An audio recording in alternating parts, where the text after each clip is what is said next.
Hi everybody, my name is Mikhailo Oleksienko. I am Grandmaster from Ukraine. My current ELO is 2643.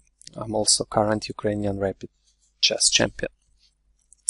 Today I would like to share with you my experience from the last round of the MDI Open Tournament, which was held in August 2013 in Dresden, Germany.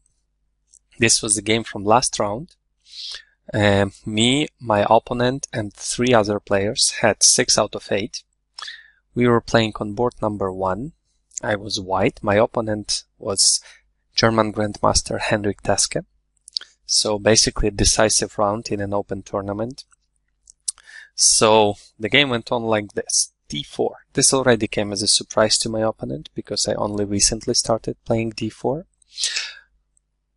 Played d5, knight f3, knight f6, c4.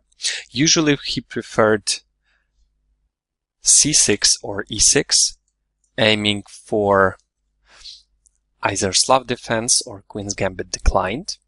But in this game he decided to go for Queen's Gambit accepted. e3. And now he surprised me again. When he was choosing Queen's Gambit accepted before, he was usually playing bishop to g4, and I was prepared for it. But now he decided to go for a totally new move for him, e6.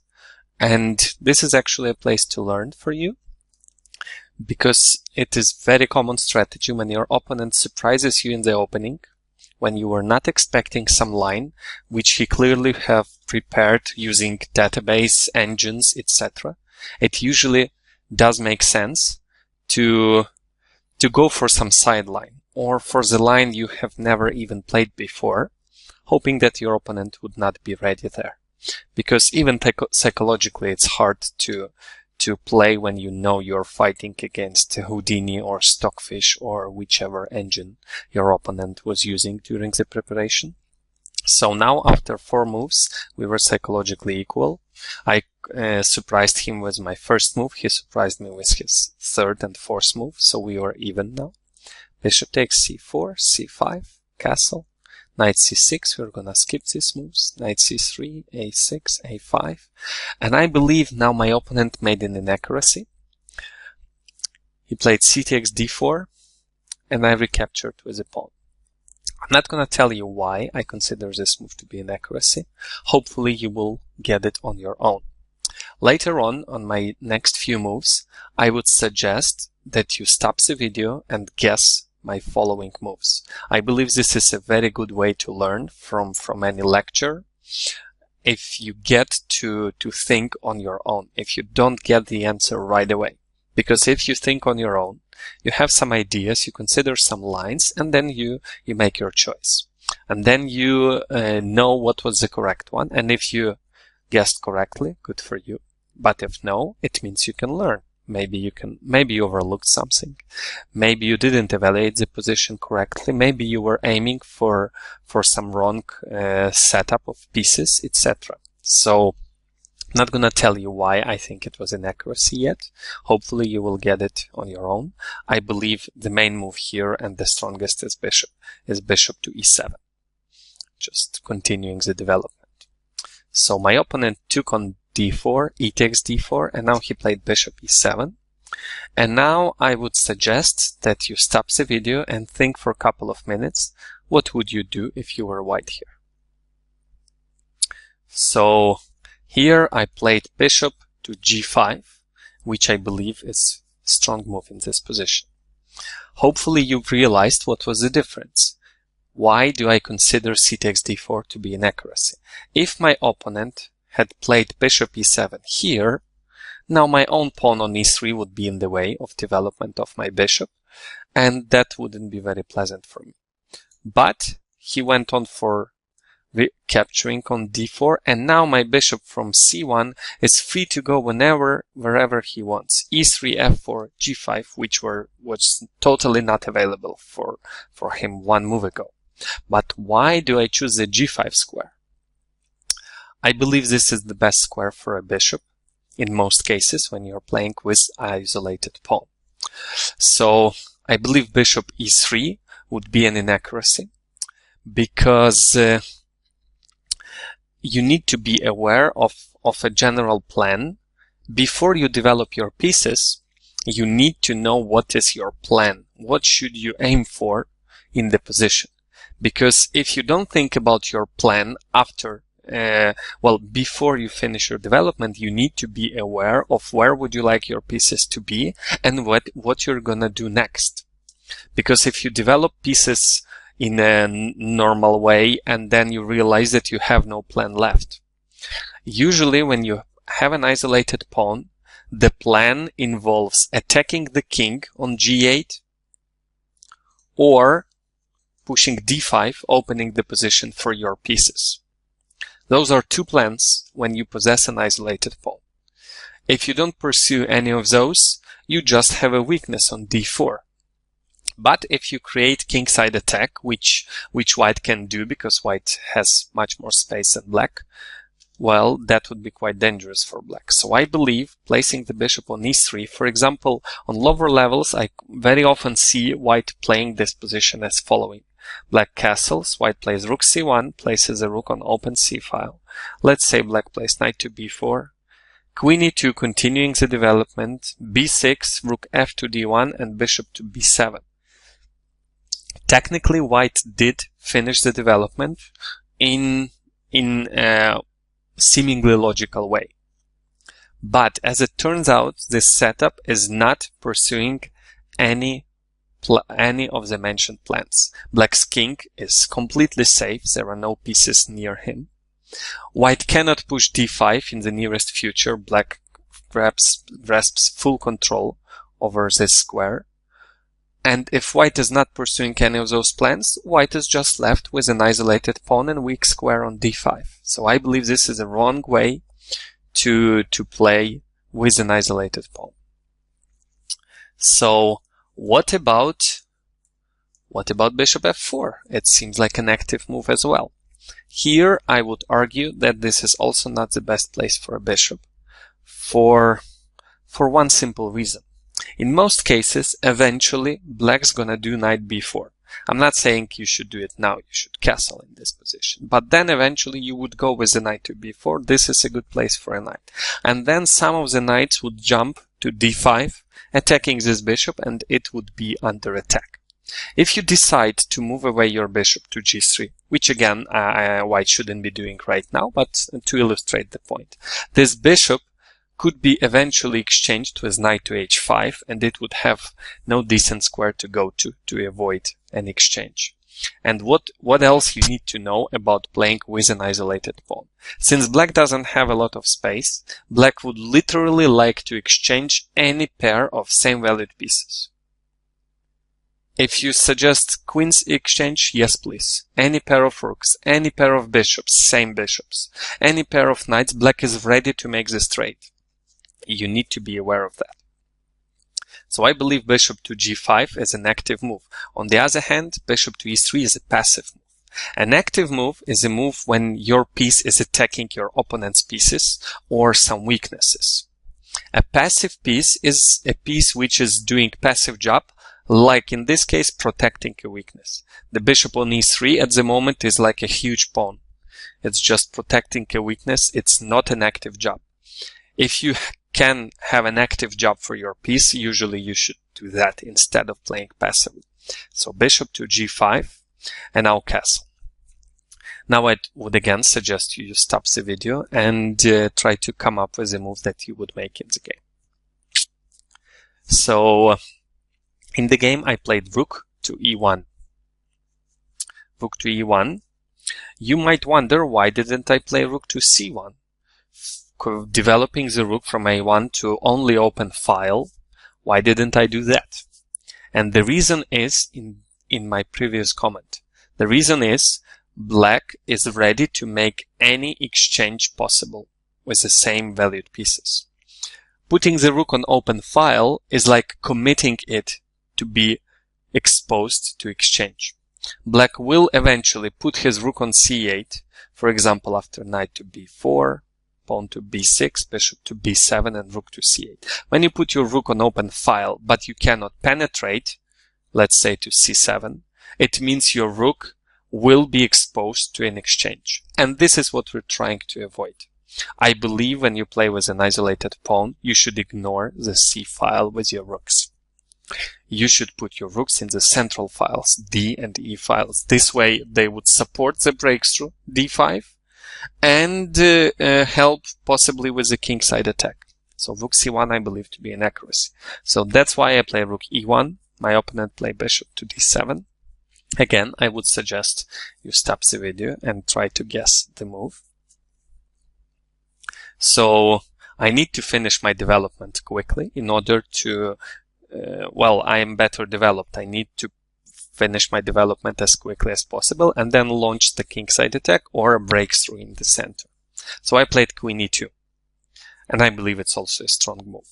Why didn't I choose queen to D2? The reason is my next move is rook A to D1. And I really like my rook to be looking at my opponent's queen. Sort of an X-ray. If my queen would be in the way, well, it wouldn't be an X-ray. But if my queen is put it aside to E2, this X-ray is very dangerous. Another reason why I want my queen to be on E2, there's a pressure down the E file towards the bishop on E7. We'll see later how that works out for me. So I believe queen E2 is a strong move.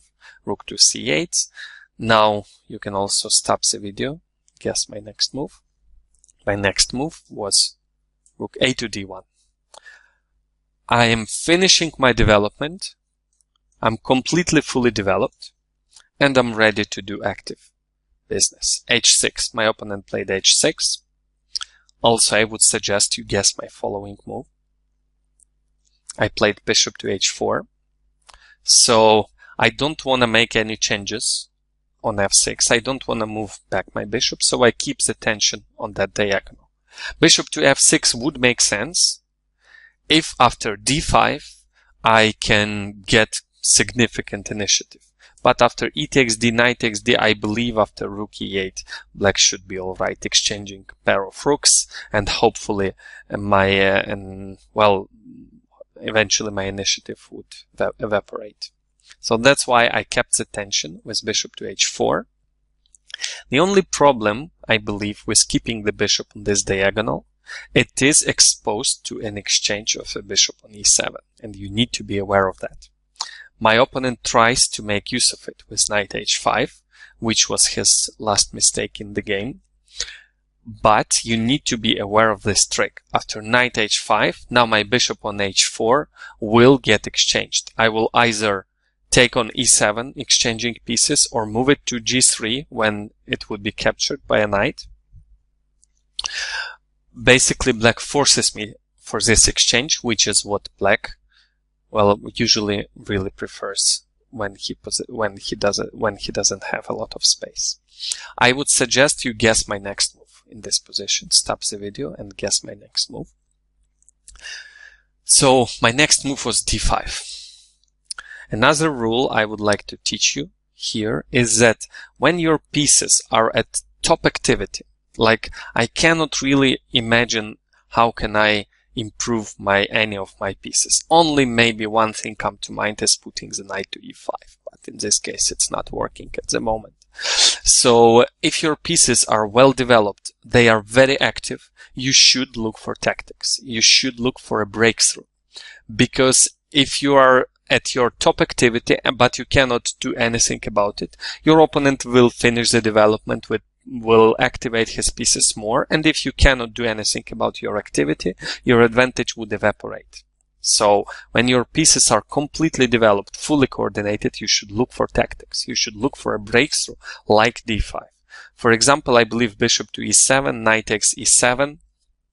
If I do some silly moves like bishop to B3, knight to F6, then some move H3, after bishop to C6, black takes full control over the D5 square. I'm not gonna break through there. His king is safe.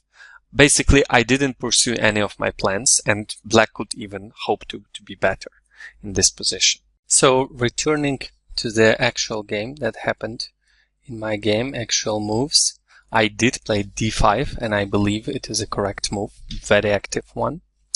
So And now you can see the point why d5 is such a good move. And we can see that if black takes on d5, my queen on e2 now becomes very well placed, because the bishop on e7 is now hanging. If the queen was on d2, the bishop on e7 would be well protected, and there would be no x-ray down the d file. Now, after bishop takes e7, knight takes e7, queen takes e7, black cannot recapture on e7 because, well, he would be one piece down. However, black can still play rook takes c4, but after knight takes d5, white is just dominating. The x-ray down the d file, completely discoordinated pieces. White is winning in a few moves here. Black has no decent moves left here. So that's why I wanted to place my queen on e2, and actually I believe this setup is a very good setup for white. White is aiming for d5 and or knight to e5, improving his last piece. And black is already, I believe, here facing problems. Knight h5 was a miscalculation, but a very complicated one. So d5 was played. Knight to f4, good intermediate move played by my opponent. Now I would again suggest you guess my next move. Queen to e3 is the correct move in this position. First of all, I keep on, clearly my queen was hanging, I need to move it, right? But where would I move it? There are plenty of squares available, e4, e3, d2, c2. First of all, I need to do it with a tempo because this is completely forced position. And secondly, I wanna leave the d file open for my rook. The third point is I need my queen on the e file so that the bishop on e7 would still be hanging. And I didn't choose queen e4 because then the queen would be, for example, if I would have chosen queen to e4, at some point e takes d5 would come with a tempo. So I need my queen. A queen doesn't like to be disturbed, you know, that's why I put it to e3. E takes d5 was played, and now queen takes f4. Because if I go for the same bishop e7, knight takes e7, queen takes e7, rook takes c4, now black is doing all right because his knight on f4 protects the pawn on d5, and black should be all right here. But I took the knight on f4. This is completely forced line, and my opponent went for d takes c4. Actually, I was expecting other moves like bishop takes h4, and here I calculated two lines. Knight takes h4, d takes c4, knight to f5, putting more pressure on the king side. All my pieces are active. There's a pin down the d file. The g7 pawn would be in trouble soon. Queen to c7, and if anything, I noticed that I can win an exchange with knight d5. Bishop takes if rook c8, it loses even a piece. After knight e7 check. If bishop takes f5, knight takes c7, I have big advantage here. So this is what I was calculating. Also, I have seen that I can play knight to d5, bishop g5, takes, and move the queen somewhere, keeping huge initiative. But my opponent surprised me. He plays d takes c4. Clearly, I've seen this move, calculating when I played d5. But I thought, all right, I will take on e7, knight takes e7, and then there are two pieces on d7, e7 that are in trouble, and I can attack both of them with queen to d6. Attacking both of them, he cannot protect both of them. I will win a piece and the game. And I was wondering, how did Grandmaster miss such an easy tactics? But it turned out that I was missing easy defense. I recommend that you stop video here and find the defense for black in the mentioned line after bishop takes e7, knight takes e7, queen d6. It turns out that there's a move that I missed. There's bishop to e6 move. Two pieces indeed are hanging. Indeed, black cannot protect both of them, but black can use one piece as a shield to protect the other one. And this is what I missed in my calculations. I was so angry at myself. I thought I was winning. Last round, important game. But then I, pulled myself together, forced myself to think, and very quickly I found a win here for white. So, Now another task for you, starting from this position. I want you to stop the video and find the only forcing win for white in this position. So the game actually ended after knight takes c7, bishop e7, knight takes c7, and queen d6. And my opponent resigned. Because the thing he overlooked was that bishop to e6, I have rook takes e6. F takes e6, queen e6 comes with a check, and I win a queen and the game. So he resigned. So this was my pleasant experience beating a grandmaster in 19 moves in the last round of a tournament on board number 1. Unfortunately, I got the second place anyway. Samuel Shankland from USA won his game as well. A beautiful game, actually. If you get a chance, you can take a look at in database. He sacrificed a rook or something. So he deserved to win, and I was second one, but still not very often you can see a game grandmaster losing in 19 moves. So I hope you learned something new from this video. Hope to see you soon. Take care. Bye bye.